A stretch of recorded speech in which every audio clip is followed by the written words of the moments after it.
Bem-vindos ao Maine Public News Connect, notícias originais da Rádio Pública do Maine que são transmitidas semanalmente em espanhol, francês, português, somali e inglês. Eu sou a sua apresentadora, Tamara Antunes. Hoje é sexta-feira, 2 de maio, e aqui estão as principais histórias da semana. A Catholic Charities Maine anunciou na semana passada que encerrará o seu programa de reassentamento de refugiados em Bangor neste verão. A organização anunciou esta sexta-feira que vai encerrar o gabinete dos serviços aos refugiados até 30 de junho. Outros programas na localização de Bangor permanecerão abertos, assim como escritórios de serviço de refugiados no sul do Maine. A Catholic Charities Maine citou a perda de fundo federal e a suspensão do reassentamento de refugiados pelo governo Trump como razões para o fechamento.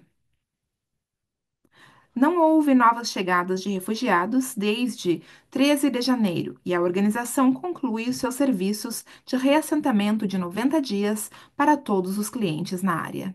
O Maine está entre uma dúzia de estados que processam o governo Trump por causa de sua política tarifária. O processo argumenta que o presidente Donald Trump extrapolou sua autoridade ao impor impostos de importação por meio de ordens executivas, postagens nas redes sociais e ordens de agências. Documentos judiciais apresentados na quarta-feira dizem que as ações de Trump refletem uma política comercial nacional baseada nos caprichos do presidente em vez do bom exercício da autoridade legal. A coligação pede ao Tribunal de Comércio Internacional dos Estados Unidos que suspenda as tarifas e impeça a administração de as aplicar ou implementar. O Legislativo Estadual está considerando uma proposta para ajudar os agricultores afetados pelos cortes de financiamento federal. O projeto modificaria um programa estadual de empréstimos agrícolas para fornecer financiamento no caso de perda de subsídios ou empréstimos federais.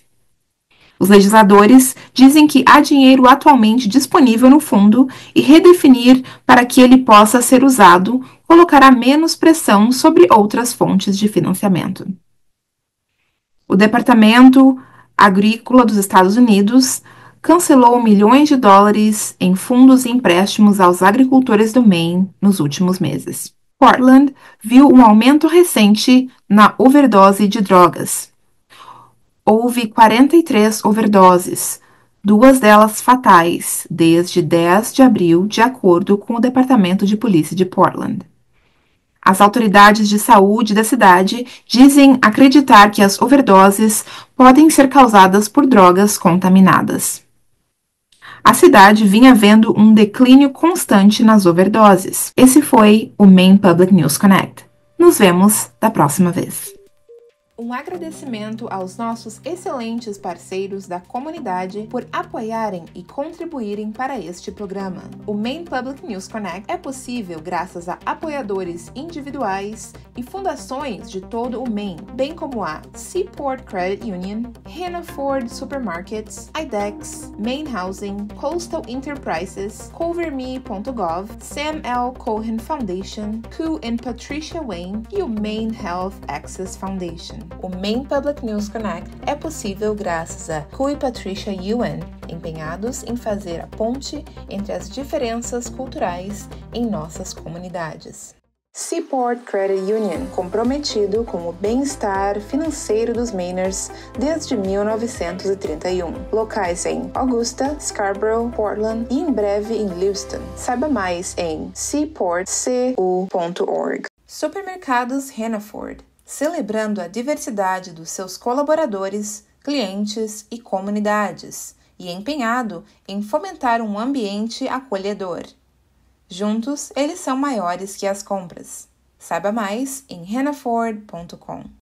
Na Maine Housing, eles sabem que uma casa com preço acessível é fundamental.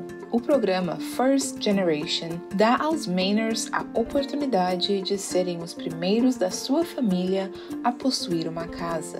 A casa própria é possível. Saiba mais em mainehousing.org. Se você perdeu o seu seguro de saúde ou teve um evento importante em sua vida, você pode encontrar um plano adequado e ajuda financeira para pagá-lo em coverme.gov.